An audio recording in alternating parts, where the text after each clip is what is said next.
O mundo ocidental é construído em cima da sabedoria e tradições dos gregos antigos. O que sabemos deles baseia-se em lendas e anedotas. Os gregos são famosos não só por seus guerreiros, atletas e deuses da mitologia, mas pelo panteão de filósofos. Embora não procurassem soluções com aplicações práticas, eles mostraram o mundo com uma abordagem científica. Ao se perguntarem sobre questões chaves do tipo de onde viemos e para onde as coisas vão, ou como as coisas funcionam e por quê, os antigos gregos foram os primeiros da história a olhar o mundo à sua volta com olhos inquiridores. Sua busca por uma compreensão das leis da natureza propuseram um mundo separado dos deuses. Isso deu início a uma nova era de pensamento racional que levou ao nascimento da ciência e da tecnologia. Esse é o legado da sabedoria dos gregos. Sabedoria e antiguidade. Os gregos.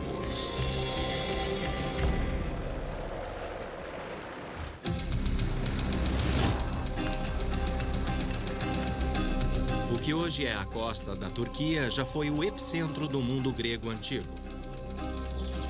Essa região chamada Anatólia foi o berço do Ocidente e o local de nascimento da ciência e tecnologia. O fato de ter acontecido aqui não é nenhuma coincidência. Vários fatores contribuíram para essa primeira visão científica do mundo. Os ancestrais de vários lugares daqui foram os jônios, a tribo grega originária da península do Peloponeso. Os jônios foram expulsos de seus lares por povos navegadores e saqueadores. Sem um lugar para ir, os jônios imigrantes se estabeleceram quase 500 quilômetros a leste, do outro lado do Egeu, que hoje pertence à Turquia moderna. Imagina-se que a migração forçada trouxe um efeito ruim, mas que logo se transformaria em vantagem.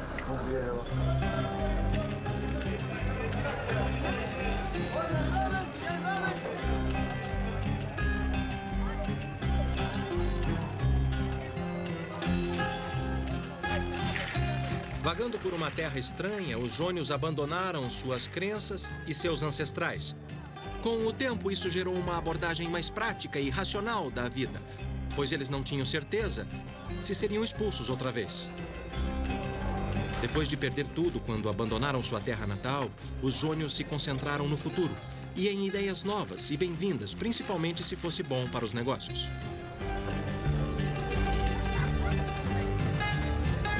Graças à sua localização, comércio e portos, os jônios aproveitavam as ideias de qualquer um, fossem egípcios, babilônios, persas ou mesopotâmios. Quando seus vizinhos, os lídios, inventaram as moedas, os jônios foram os primeiros a usar. E quando os fenícios inventaram o alfabeto, a história teve outra guinada. Agora eles podiam registrar sua língua falada. Até então, o conhecimento era passado oralmente de uma geração para outra e de mestre para aprendiz. Mas com o recém-inventado alfabeto fenício, que os jônios adotaram rapidamente, adquiriram uma ferramenta para registro organizado e coleta de dados. A informação ficou mais disponível e um outro fator contribuiu para o nascimento de uma nova era.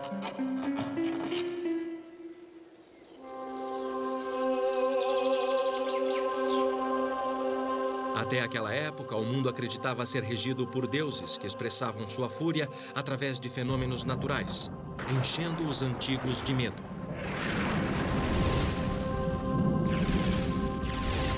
Mas logo os jônios deixaram seus medos e desafiaram os deuses.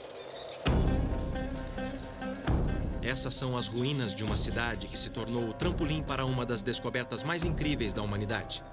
No século VI a.C., aqui era o centro do universo. Essa é a Mileto, a antiga Miletos, local de nascimento da ciência e tecnologia.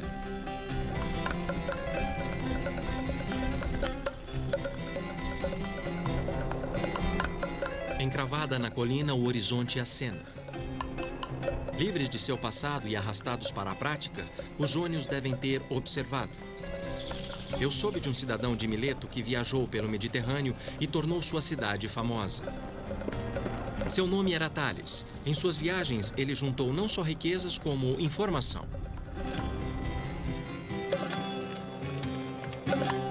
Até onde sabemos, Tales foi a primeira pessoa a descobrir as leis da natureza. o que fez dele o primeiro cientista e o descobridor das ciências naturais. Suas observações revolucionárias e intuição provaram que havia ordem no mundo, não um mero caos criado pelo capricho dos deuses. Durante suas viagens, as mais notáveis para o Egito, Tales combinou suas observações com as deles. Sua intuição o levou a crer que o homem não estava à mercê dos deuses e que a natureza operava como um mecanismo, uma máquina que seguia suas próprias leis. Leis que tornavam as coisas previsíveis, e Tales era faminto de aprendê-las. Peritos acreditam que ele reuniu dados dos ciclos das estrelas, lua e sol dos antigos egípcios e babilônios. Tales descobriu um padrão, e quando ele o aplicava para prever os fenômenos naturais, ele se tornou a primeira pessoa na história a prever um eclipse, o que deve ter realmente chocado o mundo antigo. Isso não provava que a natureza tinha leis que não eram regidas pelos deuses? Tales desafiou os deuses e logo desmistificou o mundo. Ele deixou de lado a tradição e, num esforço para entender as leis, fez uma pergunta crítica: por quê? Isso se tornou o fundamento da ciência. Mas Tales também provou que conhecimento teórico tinha valor prático. Tanto naquela época como hoje, azeitonas e azeite de oliva eram os produtos mais exportados da Jônia. Tales desconcertou seus contemporâneos quando previu uma colheita particularmente abundante, muito antes que alguém pudesse perceber. Fazer isso era tão presunçoso quanto prever o humor dos deuses. E para mostrar que falava sério, Tales comprou todas as prensas de azeitonas da região muito antes da época da colheita. Não sabemos como ele fez isso, mas sua previsão se tornou realidade. Então, todos os fazendeiros tiveram que ir até Tales para prensar a azeitona e receberam sua primeira lição sobre o valor da ciência. Tales estava cercado de linhas e ângulos tradicionais das fazendas ao redor de Mileto. Suas observações e os padrões similares que ele viu em suas viagens podem ter lhe dado a ideia para descrever o mundo em termos sistemáticos e procurar regras que funcionassem em todos os casos. Os métodos de construção dos egípcios e registros antigos relacionando ângulos, triângulos e círculos podem ter motivado Tales a formular suas próprias teorias geométricas. Tales se tornou o pai da geometria. Suas descobertas formam o núcleo da ciência e tecnologia moderna e descrevem as regras básicas do mundo físico.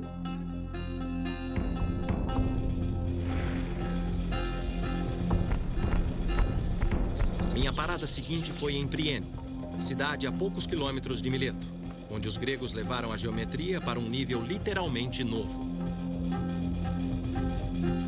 Esta é a obra mais impressionante da engenharia. Eu não acredito que alguém quisesse construir uma cidade em uma colina. Nem mesmo hoje, mas para os jônios que não tinham gruas ou maquinários para cortar a pedra, ela parece o exemplo perfeito de como eles usaram a geometria para impor ordem em seu mundo.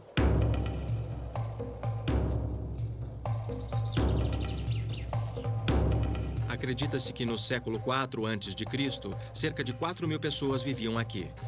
Para organizar a cidade e deixá-la linda, os gregos usaram um sistema de grade. Ninguém sabe ao certo como eles criavam os quarteirões. Uma teoria diz que os arquitetos da cidade estabeleciam 2 quadrados nos cantos e estendiam para as laterais com cordas e cravos de madeira. Ao medir as diagonais do retângulo resultante, determinavam se os quarteirões tinham lados iguais. 2.500 anos depois, ainda usamos o sistema de grades. Ele define a maioria das cidades e centros americanos.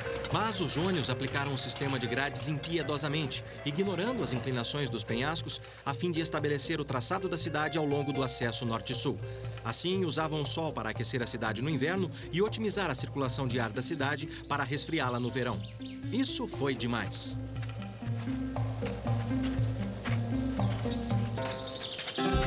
Ao perambular pelas ruínas antigas e colunas quebradas, eu fiquei maravilhado com sua perfeição. Na busca pelas regras básicas da natureza, os gregos antigos descobriram o cosmos. Cosmos é uma palavra grega e sinônima para ordem e beleza.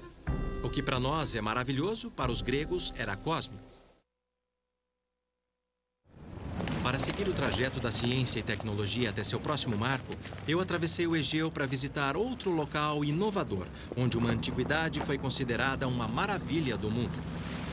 Ela teria sido impossível sem a aplicação da geometria. Com Tales começou uma nova era, na qual os gregos substituíram o mito e o dogma tradicional por uma abordagem crítica, fazendo a pergunta por quê. A observação se tornou mais poderosa que o mito, e a aplicação da regra, o teste final. Agora eu estou na Grécia moderna, na ilha de Samos, uma das ilhas mais prósperas do mar Egeu. A antiga Samos tinha uma economia emergente, nutrida pelo mar. Na cidade antiga de Tagane, agora chamada de Pitagório, devido a um de seus habitantes mais famosos, a questão de armazenamento de água potável suficiente para os cidadãos inspirou uma das maravilhas do mundo antigo. Ela fica embaixo dessa montanha. Acreditem ou não, eles usaram a geometria para construir túnel. Eu estou no túnel Eupalinos, chamado assim em homenagem ao engenheiro que o projetou. Por volta de 522 a.C., os antigos o cavaram através do Monte Castro. A água era trazida de uma nascente até a entrada norte do túnel. Com cerca de 2 metros de diâmetro, ele percorre um trajeto de 1.000 metros através de calcário puro. Mas o interessante é que ele foi cavado dos 2 lados. Você pode não achar nada demais, mas foi fantástico as 2 partes se encontrarem no meio. Um pouco mais à frente fica o ponto onde as 2 metades do túnel se encontram. Infelizmente, nenhum registro sobreviveu para mostrar como Eupalinos fez. Hoje, a maioria dos cientistas concorda com as teorias de Herão da Alexandria, que viveu no século II a.C. Ali, Herão descreve como Eupalinos fez. Os engenheiros antigos mediram a distância em volta do Monte Castro usando ângulos retos. Ou a distância leste menos a distância oeste era igual a um lado de um triângulo retângulo. A soma das distâncias norte e sul era igual ao segundo lado. E a linha ligando os 2 lados era igual ao trajeto proposto do túnel. Ao estabelecer 2 triângulos menores alinhados em cada entrada, Herão acreditava que eles usavam marcadores para manter o trajeto do túnel. Infelizmente, o trecho do meio do túnel, onde as 2 partes se encontram, está fechado por medo de um desabamento. Mas me disseram que a precisão das medidas é espantosa. O desvio é de apenas 90 centímetros na vertical e 6 metros na horizontal.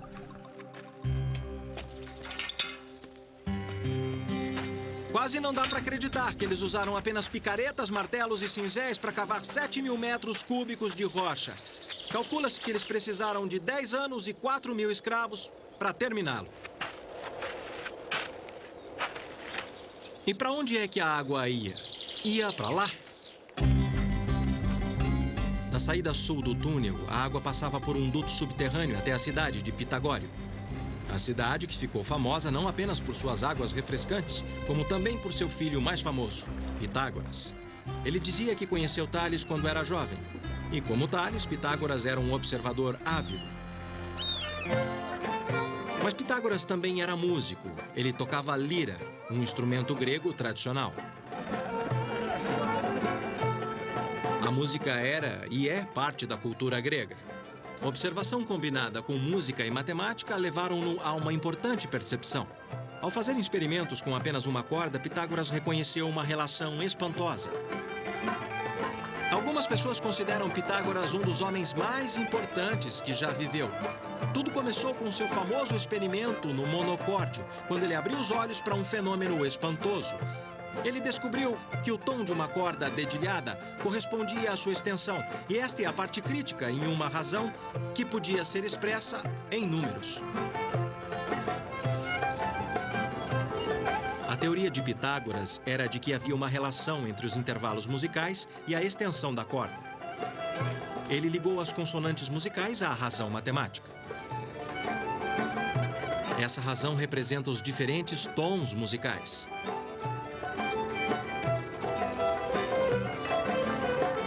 Dedilhar uma corda produz um tom.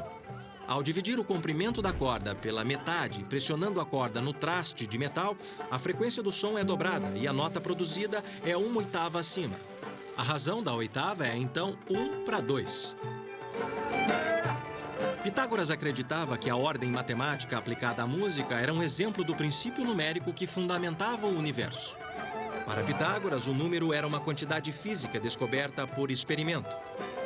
A ideia de cosmos era ordem e harmonia, usando proporções expressas em números matemáticos. Pitágoras acreditava nisso, e muitos concordavam com ele, inclusive Einstein. O experimento com o monocórdio alimentou a crença entre os cientistas antigos que havia uma regra fundamental para tudo. O pensamento de Pitágoras sobre a harmonia ia além do cosmos. A beleza estava em todo lugar, e ele buscava harmonia nos princípios básicos da vida cotidiana. Em suas escolas por toda a Grécia, Pitágoras dava seminários de harmonia interior, seguindo a teoria de uma mente sã em um corpo são. Inspirado por Pitágoras, fiquei intrigado com o começo da medicina ocidental como ciência, outra área que os antigos gregos mostraram o caminho. Isso significava uma visita ao Peloponeso, o primeiro lar dos jônios, hoje a 1 hora de avião de Samos. Asclépio, antigo deus da medicina, era o ponto central de um culto que varreu toda a Grécia no século V a.C. Quase todas as cidades tinham um santuário de Asclépio dedicado à saúde de seus cidadãos. O renomado centro de cura que visitei em Epidauro foi o maior de todos. Ele era famoso por suas curas. Se você fosse deficiente, cego ou sofresse dos rins, este era o lugar para visitar. Evidências mostram que sacrifícios, orações, repouso, dieta, água limpa e ar fresco eram as principais receitas. Para mim, parece bom. Os santuários de Asclépio se tornaram os precursores das clínicas de saúde. Mas os gregos antigos também foram pioneiros na cura pelo poder da mente. Os Asclepíades eram populares por suas práticas psicanalíticas. Uma visita a Epidauro era para os gregos o que é um sofá de analista para nós. Esse teatro em Epidauro era um lugar famoso por aliviar a ansiedade. Seu tamanho já mostra o quanto o culto asclepíade da medicina alternativa era popular. Com 15 mil assentos, ele era quase do tamanho do Teatro de Atenas, que na época era o maior da Grécia Antiga. Ir ao teatro fazia parte da cura. Segundo os gregos antigos, pôr para fora suas emoções através de uma apresentação teatral tinha um efeito purificador. O teatro era mais que um lugar de entretenimento. Era um lugar de catarse. Estou 22 metros acima do palco e posso ouvir o som de um alfinete caindo, ou um fósforo riscado. A descoberta de como o som viaja influenciou o design do teatro. Funciona assim. Construído na encosta de uma colina, 55 fileiras de bancos inclinados são dispostos num semicírculo perfeito de 53 metros. Já que as ondas sonoras viajam em um movimento circular como as ondas na água, elas se irradiam de forma simétrica fora do palco. As ondas iniciais intensificam as outras conforme refletem da estrutura de pedra. Essa capacidade excepcional de reforçar o som explica a proeza da acústica superior. Seja explorando a psique humana ou construindo um teatro, os gregos antigos buscaram transformar as abstrações da natureza em regras que podiam guiar suas vidas. A dieta era uma grande preocupação, pelo menos nas classes elevadas. Essa era a fórmula de saúde de Hipócrates. Pessoas gordas ou que queriam emagrecer deviam fazer esforço com o estômago vazio e depois comer alimento nutritivo logo após o exercício. Devia fazer uma refeição por dia, não se lavar e dormir em sofá duro. E a recomendação mais espantosa era caminhar nu tanto quanto possível. Aqueles que queriam ganhar peso deveriam fazer o contrário. Era a sabedoria da antiguidade. Falar o quê? Atenas ecoa as conquistas de seus antigos fundadores como nenhuma outra cidade. Aqui, os atenienses antigos construíram seus templos mais sagrados, dando forma aos deuses, criando lares de pedra para eles. Enquanto apreciamos sua beleza exterior, os gregos antigos entenderam que a beleza tinha uma fórmula básica. Eles sabiam que o segredo da beleza era a proporção, que as gerações posteriores chamariam de seções douradas. Em outras palavras, uma linha reta é dividida em 2 segmentos diferentes para que a razão de toda a linha seja tanto para o segmento maior quanto para o segmento menor. Essa subdivisão é chamada de seção dourada. A mesma razão pode ser usada para criar um retângulo, como também um espiral natural, quando a porção de um ciclo é inscrito em cada seção do triângulo dourado. Para muitos, o espiral dourado reflete um padrão na natureza. A percepção das razões dos gregos levaram a uma das maiores conquistas arquitetônicas do mundo antigo. O Partenon foi lendário até mesmo na antiguidade.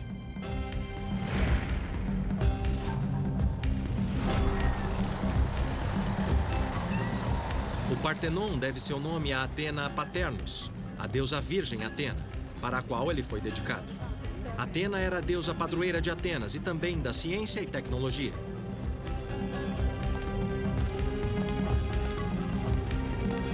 Os antigos construtores não usaram nem argamassa nem cimento.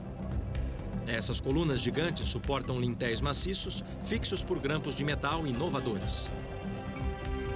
Discutível, a razão dourada torna sua estética tão impressionante que o Partenon é um modelo até mesmo para projetos arquitetônicos modernos.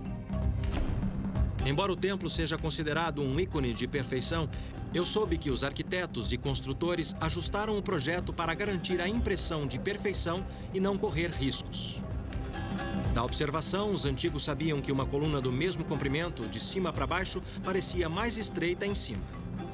Para fazer com que as colunas parecessem perfeitas, eles as afinavam. Usando truques como esses, eles garantiam que o templo parecesse totalmente perfeito. Só um perito podia perceber a ilusão. O professor Tessos Tanulas, chefe de restauração arquitetônica, concordou em me mostrar alguns dos segredos de seus projetos, tais como as escadas, que eram propositalmente mais espessas no meio. Eles temiam que, se tivesse uma linha reta para a base da escada, daria a impressão que ela estava afundando com todo o peso acima. Você está falando de uma ilusão de ótica? É, ilusão de ótica.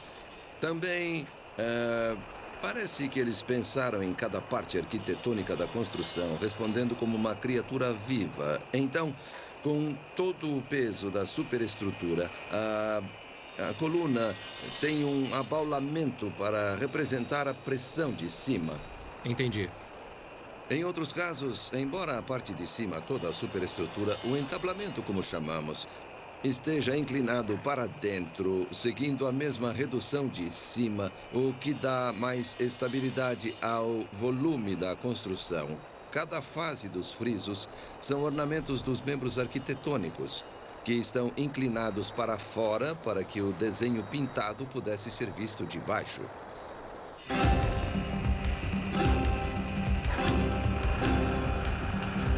O Partenon passa por uma série de reparos. Deu? Graças ao milagre da ciência e tecnologia, ainda podemos apreciar sua glória. Ironicamente, na mesma época que esse templo foi construído, os gregos antigos também lançaram a base dessas máquinas modernas que agora o restauram. Arquimedes calculou que para mover uma pedra de 450 quilos, seriam necessários 25 quilos para fazer o trabalho. Usando uma alavanca de 40 unidades de comprimento com um fulcro no meio, a pedra não se move. Mas deixando o apoio a 2 unidades da pedra e colocando 22,5 kg na outra ponta, equilibra-se a alavanca, porque o comprimento médio desde o fulcro sobre 2 vezes 22,5 kg é igual a 450 kg. Acrescente 2,2 kg e Arquimedes podia colocar a pedra onde quisesse. O que a lei de Arquimedes diz, em essência, é: quanto maior a alavanca, mais fácil o trabalho.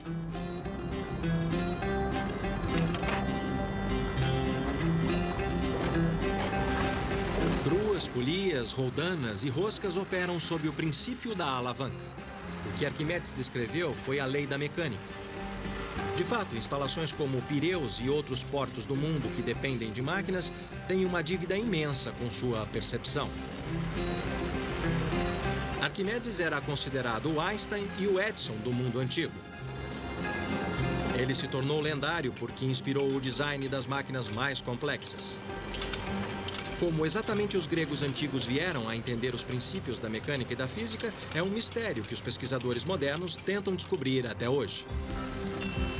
Em Atenas, eu visitei a 2ª Conferência Internacional de Tecnologia Grega Antiga no Museu de Guerra, onde cientistas e pesquisadores de todo o mundo trocavam suas últimas descobertas. Todos buscando mais pistas, assim como eu. Posso pegar? Sim, sim. Vou tentar bombear. Está claro que muitas máquinas antigas operavam pelo princípio da alavanca. Como essa bomba do século III a.C. de Ctésibio, o pai da pneumática. É uma bomba bem potente, hein? Nesse distribuidor de água sagrada, um ponto pivô substituiu o fulcro, mostrando como os inventores antigos começaram a criar dispositivos mais complexos.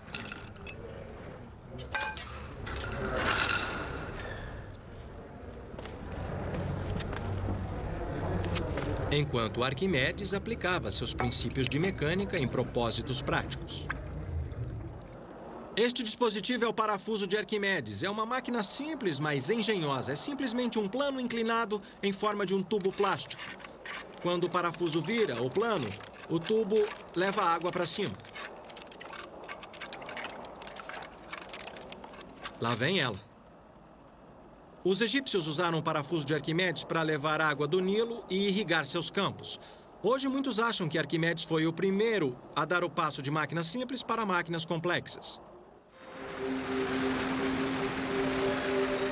As evidências de que os gregos já desenvolviam máquinas complexas começaram a aparecer há apenas um século. Em 1901, encontraram um navio naufragado na costa de Antiquitera, uma das ilhas Jônias ao sul do Peloponeso. Ele revelou pela primeira vez a enorme gama de ideias e conhecimento que os antigos tinham. As esculturas encontradas no naufrágio datavam do século I a.C. Ofuscada pela beleza das estátuas, os fragmentos de uma das maiores descobertas científicas da história passaram despercebidos até 1976. Essa peça amorfa estava coberta de vegetação marinha, mas radiografias feitas em 1993 revelaram uma engrenagem complexa por dentro. Com um mecanismo tão velho assim, foi uma surpresa encontrar engrenagens.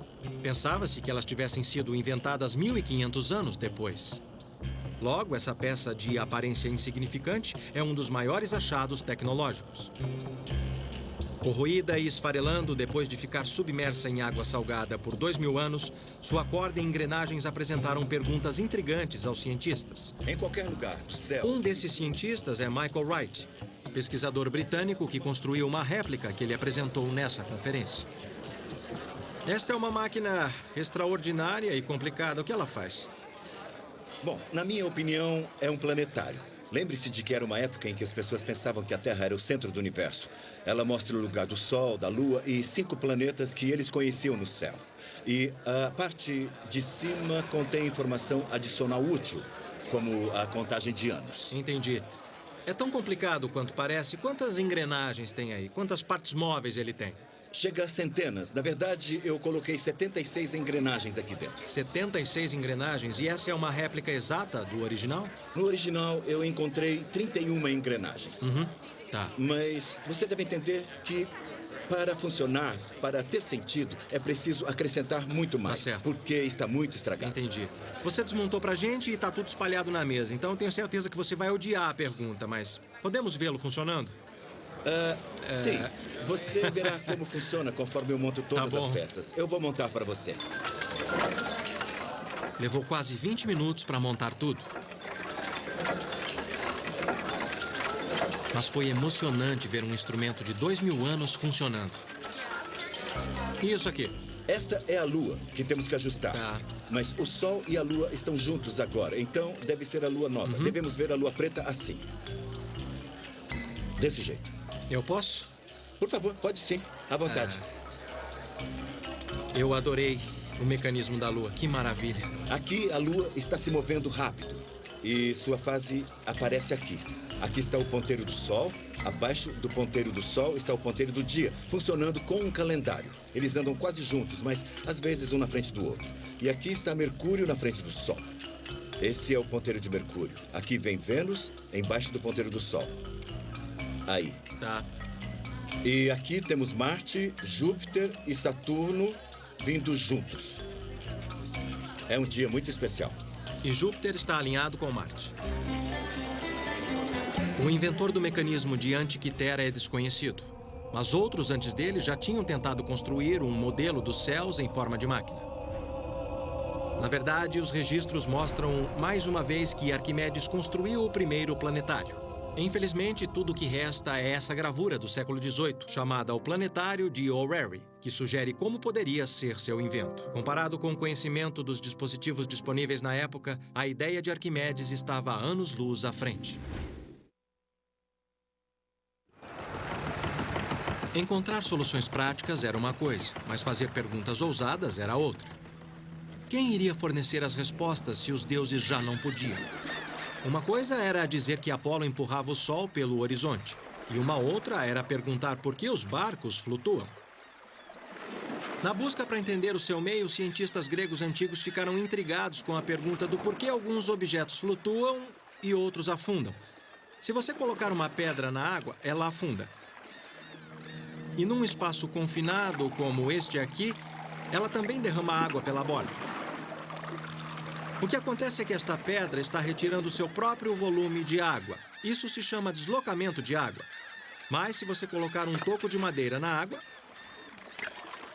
ele flutua. Ele também desloca a água, mas não afunda. Então, o que acontece aqui? O toco e um barco flutuam pela mesma razão. Embora os navios modernos sejam feitos de materiais pesados como aço e concreto, eles flutuam, desde que pesem menos que a água que eles deslocaram. O ar dentro do casco do navio ajuda a diminuir o peso do navio comparado com o volume de água que ele desloca. Esse efeito é chamado de flutuabilidade. Dizem que quando Arquimedes compreendeu o princípio do deslocamento da água, ele saiu correndo pelas ruas gritando Eureka, que significa descobrir. Mas seu legado foi bem maior que isso. Embora Arquimedes tenha nos dado os princípios fundamentais de onde a tecnologia moderna é derivada, outra invenção grega foi recentemente ressuscitada e testada depois de ficar perdida milhares de anos no mar. Era uma trireme, barco de guerra famoso por sua velocidade e impacto letal. Navios como esse se tornaram um orgulho da marinha grega antiga e o terror do mar Mediterrâneo. Tudo o que sabemos a respeito de triremes vem do dramaturgo Ésquilo, fundador da tragédia grega. Como testemunha ocular, ele nos conta das triremes derrotando os invasores persas na Batalha de Salamina, apesar destes estarem em número maior. Jamais uma peça original de trireme foi encontrada, o que dirá um barco inteiro. Tudo o que restou foi o drama que Ésquilo escreveu, até que os arqueólogos descobriram galpões de triremes antigas. Podemos colocar 170 homens remando, remadores... Marquei uma visita ao almirante Iohannis Koliniatis, que passou 5 anos juntando as pistas para reconstruir esse lendário navio de guerra grego. Eu queria saber como descobriu o comprimento das triremes. Vamos começar com o comprimento. Sabemos o comprimento do galpão, onde as triremes eram mantidas. E o seu comprimento não podia ser maior que o comprimento do galpão, que é de aproximadamente 33 metros. Entendi. Os galpões também indicaram que a largura devia ser de 4 metros. E a geografia da Grécia forneceu outra pista. Considerando que as triremes ancoravam em praias, o calado não podia ter mais de 1,20 metro.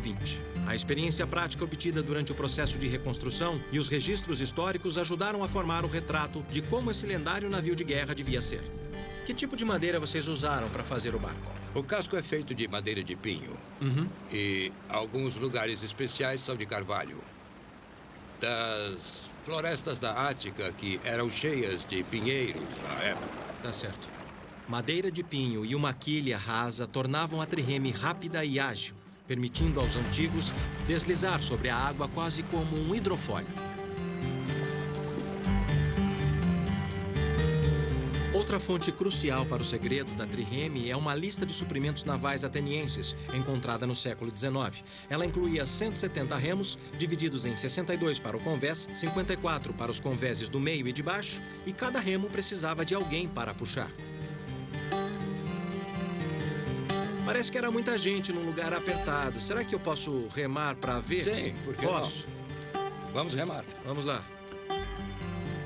E veja como é difícil chegar ao lugar. É difícil mesmo. Então você imagina como era difícil com 170 homens. Claro, é bem apertado, né? É bem congestionado. E você vai pegar o remo superior. É o mais difícil. É o mais difícil, mas eu sou iniciante, tá? Então eu vou pegar o do meio. Depois que você senta, não é tão ruim, não é? Como vê, então, eu tenho que ter mais inclinação para poder alcançar a água. Aham. E você está mais nivelado.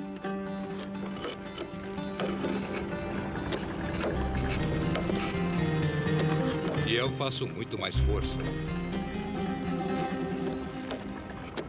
Presume-se que funcionava assim. A trireme tinha 3 bancos de remadores, daí o nome. Cada remador tocava na água num ângulo diferente. O mestre da galé mantinha o ritmo dos remos para fazer com que todos remassem juntos e, ao seu sinal, a trireme podia acelerar como um carro com motor envenenado.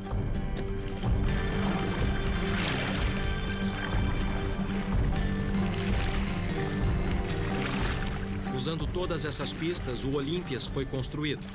E em 1988 fizeram os testes para ver se a réplica ficou à altura das triremes antigas.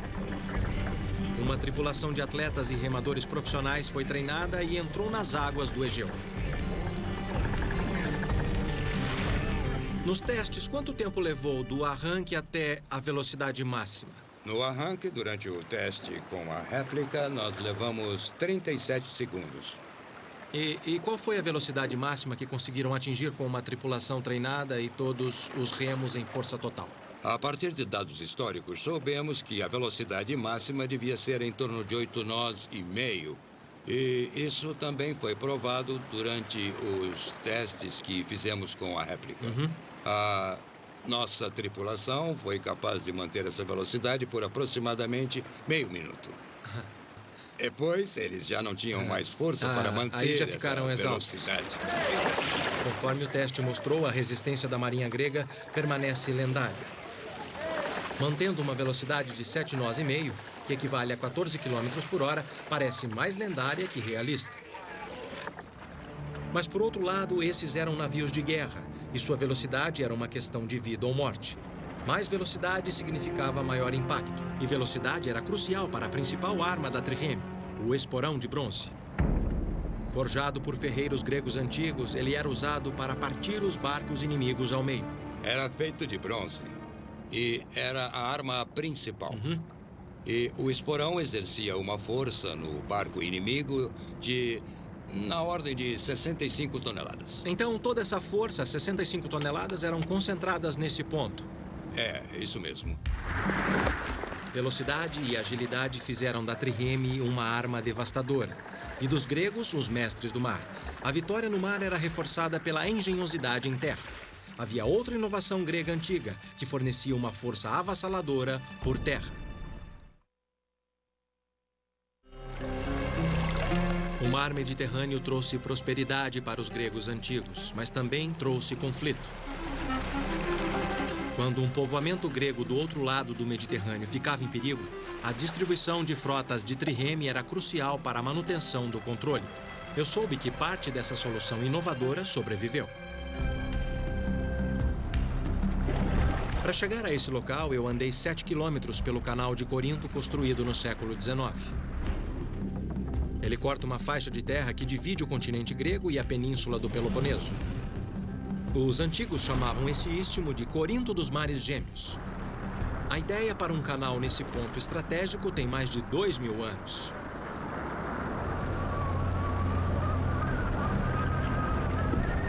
Periander, um dos 7 sábios da antiguidade, foi o primeiro a propor. Mas no fim ele recuou porque temia que isso desagradasse os deuses. Então veio o imperador Nero, que deu início à construção. Mas ele morreu e a construção não avançou. O mais incrível é que o canal de hoje segue seu plano. Fiquei me perguntando se Nero pensou que teria que remover 1.200.000 metros cúbicos de terra para terminar essa obra. Certamente teria valido a pena, pois esta passagem sempre teve um papel importante na história da Grécia para passar de um lado para o outro do Mediterrâneo.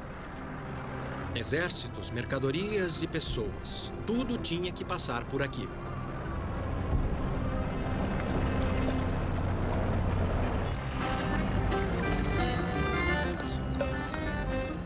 E foi lá atrás, no século VI a.C., que o tirano de Corinto, Periander, construiu o Diolcos em vez de um canal. Pouco restou, mas registros antigos descrevem como um par de trilhos encravados em uma estrada pavimentada paralela ao canal moderno. Se você estivesse aqui há cerca de 2000 anos, você poderia ver 170 homens, cada um carregando o seu remo, marchando pelo istmo. Enquanto isso, a trireme era arrastada por terra por este caminho aqui. O Diolcos servia como atalho. 6 quilômetros por terra, em vez de navegar 600 quilômetros para contornar a península, tornou-se uma vantagem crucial na defesa costeira da antiguidade. Eu examinei os sulcos profundos nos trechos que restaram do Diolcos. Frequentemente chamado de a primeira estrada de ferro do mundo, não se sabe exatamente como os trilhos eram usados. Mas seja qual for o método, deve ter funcionado muito bem, porque o Diolcos ficou em operação por 1.300 anos, transportando navios mercantes e de guerra para a grande glória da Grécia. Quase tão grandiosa, outra invenção antiga veio a calhar. Apesar de não ser um triunfo geográfico, ela supriu as necessidades espirituais da antiguidade. Acreditava-se que o ponto de encontro de duas águias marcavam o centro do mundo. No alto do penhasco do Monte Parnassus, lar das musas, fica Delfos, cuja origem da palavra significa útero ou umbigo. Dentro das ruínas do vasto complexo do templo de Delfos, eu encontrei uma réplica do ônfalo, a pedra que simboliza o centro do mundo.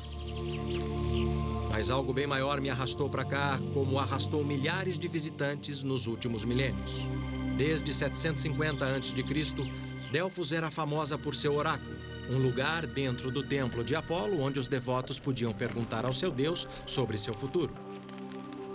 As perguntas eram respondidas pelos sacerdotes que interpretavam as respostas de uma mulher através da qual Apolo falava. Para surpresa, a pesquisa moderna revelou como a previsão em Delfos se baseava em método científico. Poucos sabem que os sacerdotes de Delfos contavam com dados e conhecimento concreto. Fragmentos de informação sobre costumes estrangeiros, políticos e até do clima eram organizados numa espécie de conselho interdisciplinar com 90 sacerdotes. Eles eram as pessoas mais bem informadas da antiguidade e, com tempo suficiente, davam uma resposta elaborada sobre qualquer coisa. As respostas eram ambíguas, mas plausíveis, e com um pouco de detalhes jogados aqui e ali, se tornavam muito inspiradoras. Guerreiros e reis como Alexandre o Grande vinham aqui em busca de um sinal, uma indicação dos deuses sobre o destino da nação. Hoje sabemos que eles estavam em boas mãos. Os sacerdotes de Delfos entravam em contato com informantes e outros sacerdotes do Antigo Mundo. Eles chegaram a estabelecer o que hoje chamaríamos de a primeira central de inteligência de dados. Eles podem ter usado ainda estatísticas e cálculos.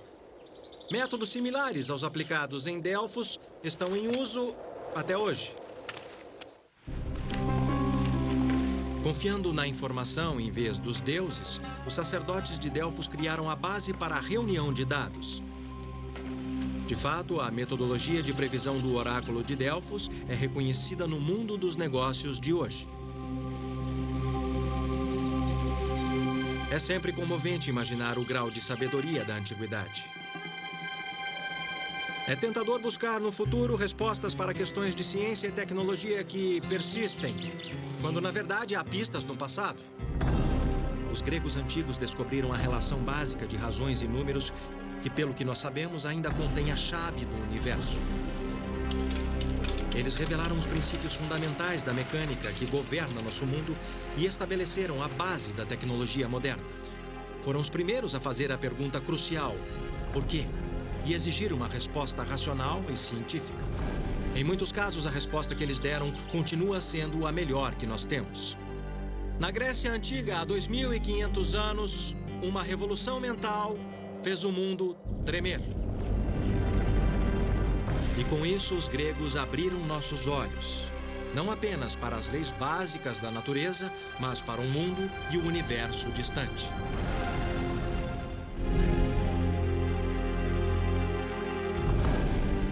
Versão brasileira, DPN Santos.